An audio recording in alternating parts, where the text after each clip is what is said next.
Today we'll talk about Africa, once seen by Europe as the antithesis of civilization, the heart of darkness, in the words of a certain Joseph Conrad. Centuries later, Africa remains ignored. It makes news for its conflicts, poverty and exoticism. For the longest time, the world saw it as a lost cause.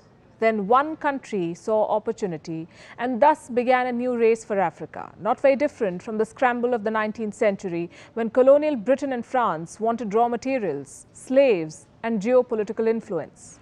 Now in the 21st century, global powers are in more or less the same race. China, the United States, India, the European Union, Japan, Israel, Canada, all of these countries are in the race for Africa. And one country is emerging as the clear winner. Hello and welcome to Gravitas Plus. I'm Palki Sharma Upadhyay and this is Africa, a continent of 54 sovereign states, 17% of the world's population, 9.6% of the global oil output, 90% of the world's platinum supply, 90% of the world's cobalt supply, half of the world's gold supply, two-thirds of the world's manganese, 35% of the world's uranium, 75% of the world's coltan, and 54 votes in the United Nations General Assembly. This is what makes Africa so attractive and makes the continent a battleground for global powers. There are numerous fronts: investment and infrastructure, military power, diplomacy, soft power, trade, geopolitics. Every country has its own interest in Africa. In 2016, Israel began its scramble for the continent. Benjamin Netanyahu became the first Israeli Prime Minister to visit Africa in 50 years. What did he want? Votes in favor of Israel and against Palestine in the United Nations resolutions. Africa and Israel share similar histories, he said. Israel went on to sponsor solar, water and agricultural technologies. In the same year, 2016, Senegal co-sponsored a UN resolution. It condemned the construction of illegal Jewish settlements in the West Bank. What did Israel do? It cancelled the Mashav drip irrigation project. And this is just one example. Here's another one. The European Union has pledged more than $54 billion in sustainable investment for Africa. What does the EU want? Access to the African market of 1.3 billion people. Brussels has negotiated free trade agreements with at least 40 African countries. But does this ensure a balanced two-way trade? It doesn't. And no country has a bigger interest in Africa than China. China is funding 1 in 5 infrastructure projects in Africa. It is building every third one. Africa has an infrastructure deficit and China has a signed checkbook. Starting 2005, China has invested at least $2 trillion in Africa. It built 6,200 kilometers of railways, including the continent's longest railway line connecting Ethiopia and Djibouti. Beijing has also built the African Union headquarters in Addis Ababa. What does China get in return? A lot. Geopolitical influence to start with. Beijing is selling its culture, its currency. In Guinea-Bissau, exit signs are written in Mandarin.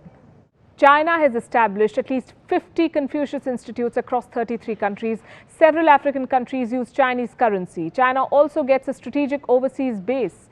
In 2017, China built its first overseas base at the Horn of Africa, Djibouti to be specific. Djibouti connects the Mediterranean Sea to the Indian Ocean via the Suez Canal. The base has the capacity to accommodate 10,000 troops. China also gets a market to dump its goods.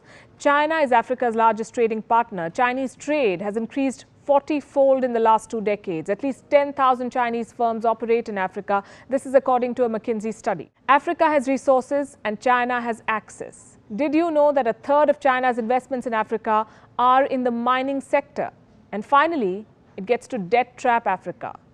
But here's the thing, China is not the only country investing in this continent. It's not even the biggest.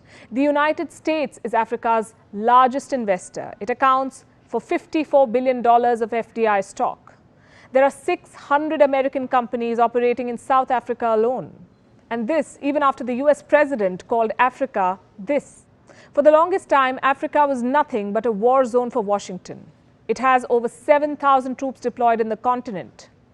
They are spread across some 13 African countries, including Burkina Faso, Cameroon, Central African Republic, Chad, Democratic Republic of Congo, Kenya, Libya, Mali, Mauritania, Niger, South Sudan, Somalia, and Tunisia. For the US, Africa was a continent for counter-terrorism operations. What happened then? Why is the US suddenly interested in Africa? The answer is this.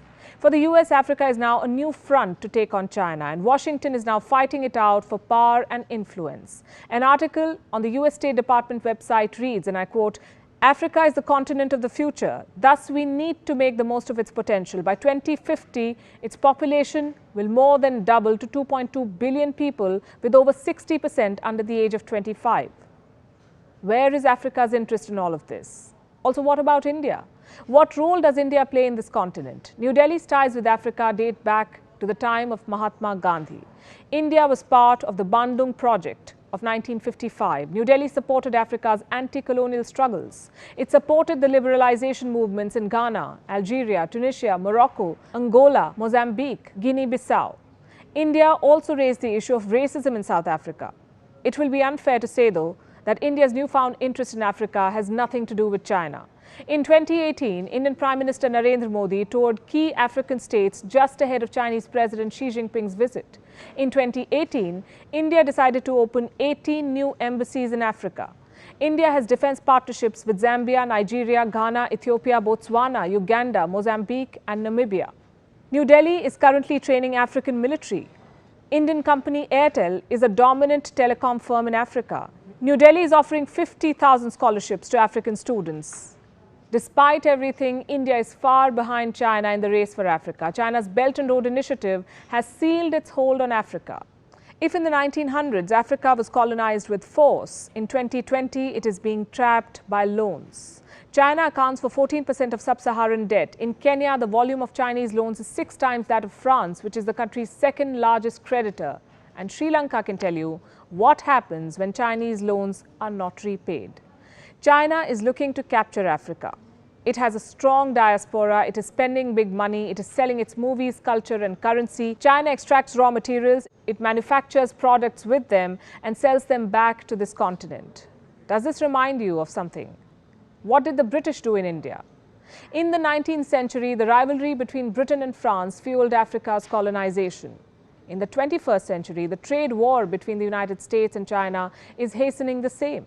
Just like the 19th century, there are numerous countries in the scramble for Africa, and just like the 19th century, there is nothing in it for Africa. Gravitas Plus, co-presented by Skoda. Simply clever.